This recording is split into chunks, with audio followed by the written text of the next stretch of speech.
Nasib Imade Deandra Harumbawa Adnyana yang dikabarkan hilang secara misterius usai memancing berakhir tragis. Murid sekolah dasar ini ditemukan tewas dengan posisi telungkup di aliran Tukat Dangkangan, Banjar Busanekaje, Desa Bahe, Mengui, Badung. Kasubag Humas Polres Badung Ibtu Ketut Gede Okebawo menerangkan, korban pertama kali ditemukan oleh Imade Redep yang hendak mandi di Sungai Cengkok.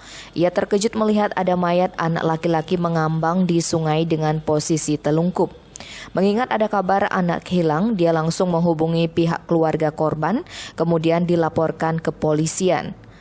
Kapolsek Mengui AKP Nyoman Darsan menjelaskan kematian korban masih menjadi penyelidikan polisi sebab lokasi ditemukannya bocah itu dengan lokasi awal korban dikabarkan hilang cukup jauh sekitar 1 km.